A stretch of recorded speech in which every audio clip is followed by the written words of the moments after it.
నమస్తే. ఇన్నాళ్ళు నన్ను సపోర్ట్ చేస్తూ, ఎంకరేజ్ చేస్తూ మీ ప్రేమని నాకు అందిస్తున్న ప్రతి ఒక్కరికి కృతజ్ఞతలు. అలాగే ఈ వీడియో కూడా ఖచ్చితంగా మీకు ఉపయోగపడుతుంది. లైక్, షేర్ అండ్ సబ్స్క్రైబ్ చేసి మీ సపోర్ట్‌ని నాకు అందించండి. అలాగే ఈ వీడియో పట్ల మీకున్న అభిప్రాయాన్ని కామెంట్ సెక్షన్‌లో కామెంట్ చేసి తెలియజేయండి. ఇప్పుడు వీడియోని చూద్దాం. నమస్తే. Welcome to our channel. నేను కుప్పా పద్మిని. ప్రస్తుతంతో పాటు ప్రముఖ ఆధ్యాత్మికవేత్త, నారీసేన ఫౌండర్, దత్త ఉపాసకురాలు శ్రీమతి లతా దత్త గారు మనతో పాటు ఉన్నారు. మాట్లాడదాం. నమస్తే అక్క. జయ గురుదత్తారా.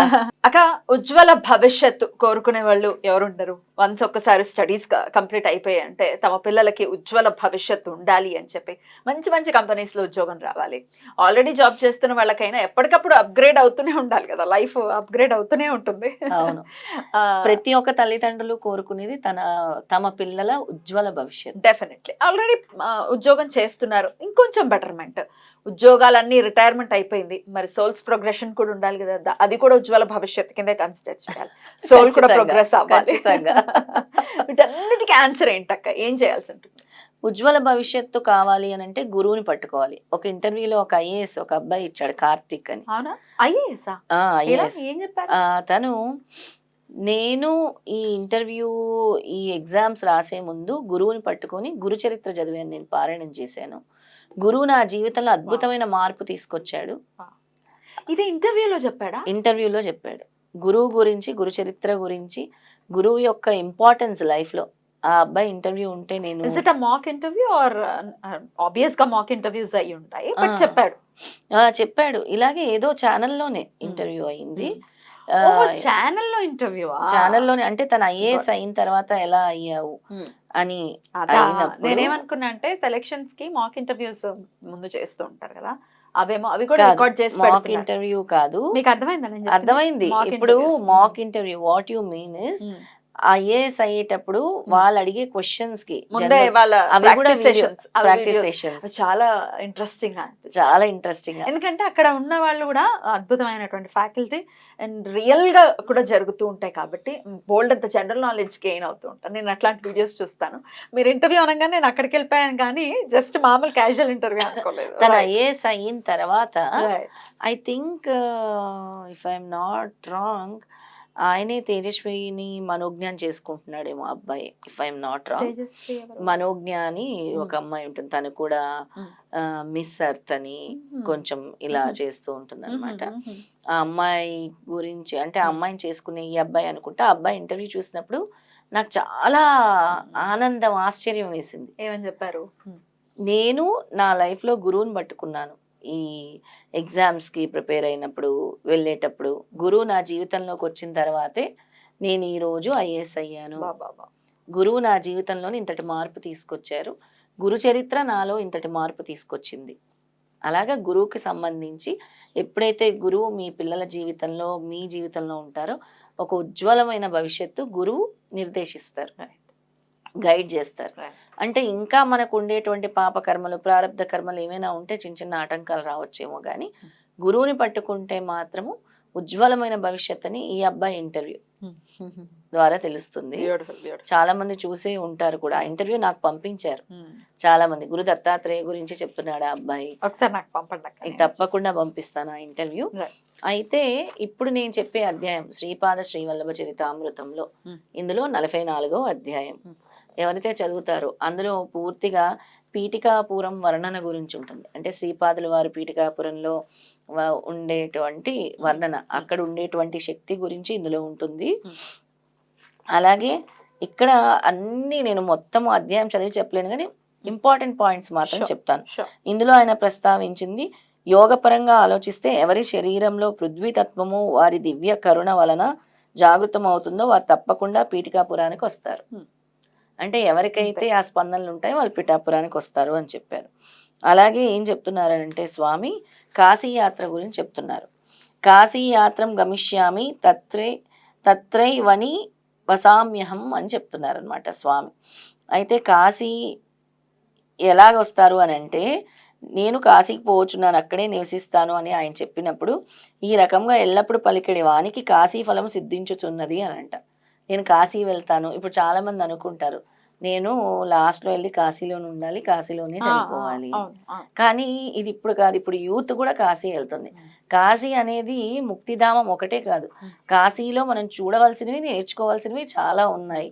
అంటే అక్కడ ప్రతి దాంట్లోని కూడా ఒక చైతన్యం ఉందని చెప్తున్నారు. సో కాశీ కాశీ కాశీ అని అనుకోవటం కూడా అంతేనా? ఆయన స్వామి అంతే ఫలితం. చెప్పాలి. స్వామి చెప్తుంది ఏంటి అంటే కాశీ కాశీ అని అనుకోవటం కూడా, ఉమ్. ఏ మానవుని చైతన్యమైనా నివసించుటకు అనుగ్రహమును పొందుటకు కాశీ విశ్వేశ్వరుని సదా మననమున నిలుపుకోవాలను అంతే, అన్నావు కదా. కాశీ. అదే అంటే నువ్వు అన్నదానికే నేను Yeah. చెప్తాను, కాశీ కాశీ అని మననం చేసుకున్నా కూడా అక్కడ ఫలితం ఉంటుంది. అక్కడ 9:30 నిమిషాలు ఉన్నా కూడా అబ్బా. అంతటి ఫలితం ఉంటుందని చెప్పారు స్వామి. ఇంకా స్వామి ఏం చెప్తున్నారంటే, శ్రీపాదుల వారు కాశీ గంగా స్నానంలో, గంగా నదిలో స్నానం చేశారనమాట. చేసినప్పుడు గంగామాత ప్రత్యక్షమై అడిగింది శ్రీపాద వల్లభుడిని, ఉమ్. ప్రతిరోజు గంగా నదిలో స్నానం చేయవలెనని కోరిందంట శ్రీపాదుల వారిని. శ్రీపాదుల వారు అటులనే గంగా స్నానం ప్రతిరోజును కాశీలో చేసేదని గంగామాతకు వరం ఇచ్చారంట. అందుకే ఈ రోజు కూడా దత్తాత్రేయ స్వామి ప్రతిరోజు కాశీ గంగా నదిలో స్నానం ఆచరిస్తారు. గోకర్ణంలో సంధ్య వారుస్తారు. ఆ రోజు గంగామాతకి ఇచ్చిన వాగ్దానంపై, ఎందుకంటే స్వామి స్నానం చేయటం వల్ల గంగామాత యొక్క చైతన్యం కూడా పంచకోశంలో నుంచి వచ్చిందనమాట. అందుకనే స్వామి స్నానం చేస్తే మంచిది అని చెప్తున్నారు అనమాట. ఇక అలాగే ఈ గ్రంథము వ్రాయట అనున్నది ఒక కుంటి సాకు మాత్రమే అని శంకర భట్టికి చెప్పి, అంటే ఈ గ్రంథం అసలు ఎంత అద్భుతమైందని చెప్పారంటే స్వామి, అసలు దత్త విధానమే ఒక అద్భుతమైన విధానం అనమాట. నిషిద్ధ పదార్థములు రోగములు కుదుర్చుట, నిషిద్ధ పదార్థములు ఇచ్చి రోగాల్ని కుదిర్చేవారు స్వామి. అలాగే అద్భుతమైన కార్యములను బొత్తిగా ఏమీ తెలియని వారి చేత నిర్వహింపచేయట వారికి నిత్య వినోదము. అసలు ఒక్కోసారి నేను అనుకుంటాను, నాకు ఎంతటి అర్హత ఉంది స్వామి, నాతో ఎందుకు ఇవన్నీ చేయిస్తున్నారు అని. అలా చేయించడం కూడా స్వామి లీలలే అనమాట. అది వారి స్వభావము, అది వారి దివ్యశక్తికి నిదర్శనము. ఇలా ఎవరైతే ఈ 44వ అధ్యాయం 44వ అధ్యాయము పీఠికాపురం వర్ణన, కాశీ గురించి కూడా ఉంటుంది. ఎవరైతే పఠిస్తారో ఈ అధ్యాయము వాళ్ళకి ఉజ్వలమైన భవిష్యత్తు ఉంటుంది. వారి పిల్లల కోసం తల్లిదండ్రులైనా కూడా ఇది పారాయణం చేయొచ్చు. ప్రతి గురువారం చేసుకోవచ్చు. ప్రతి గురువారం చేసుకుంటూ గురువారాలు కంటిన్యూ చేయొచ్చు. ఇది ఒక అధ్యాయం. అద్భుతం అక్క, అద్భుతం.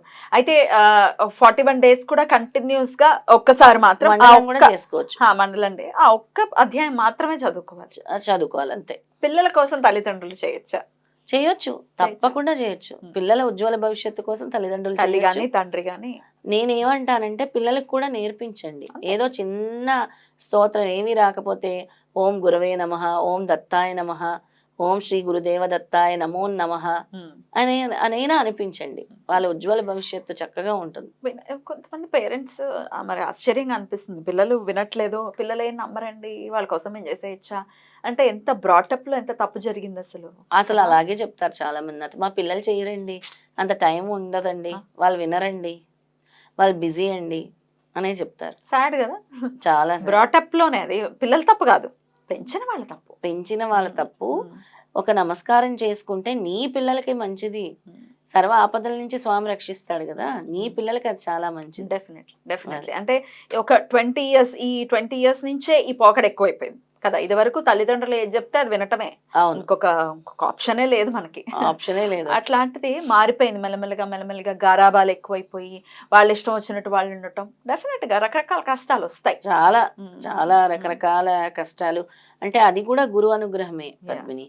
అంటే ప్రతి ఒక్కరికి ఒక్కొక్క కర్మ ఒక్కొక్క విధంగా ఇస్తాడు. కొంతమందికి కర్మ పిల్లల వల్ల వస్తుంది, కొంతమందికి భర్త వల్ల వస్తుంది, కొంతమందికి అత్తమామల వల్ల వస్తుంది, కొంతమందికి స్నేహితుల వల్ల వస్తుంది. అలా రకరకాల వల్ల. కొంతమంది ఉద్యోగంలో చాలా ఇబ్బందులు పడుతూ ఉంటారు, వాళ్ళ బాస్ వల్ల వస్తుంది. అలా కర్మ అనేక రకాలుగా ఉంటుంది. డెఫినెట్లీ పాపకర్మ పుణ్యకర్మ ఉండబట్టే కదా మనిషి జన్మ ఎత్తాము. మరి దాన్ని బ్యాలెన్స్ చేసుకోవాలి, దాన్ని క్లియర్ చేసుకోవాలంటే ఏదో రకంగా మరి రావాలి, వచ్చేది క్లెన్స్ అవ్వాలి. రైట్ అక్క. మొత్తానికి ఉజ్వల భవిష్యత్తు ఉండాలి మనకి కానీ పిల్లలకు కానీ. అసలు ఉజ్వల భవిష్యత్తు అనే పాయింట్ కావాలి అని అనుకుంటే మాత్రం స్వామి చరిత్రలో 44వ అధ్యాయం 44వ అధ్యాయంతో పాటు ఓం శ్రీ గురుదేవ దత్త నమో నమః అనుకోవాలి. రైట్ అక్క, చాలా బ్యూటిఫుల్ గా ఎక్స్ప్లెయిన్ చేశారు. థ్యాంక్ యూ సో మచ్ అక్క. నమస్తే. జై గురుదత్త. శ్రీ గురుదత్త.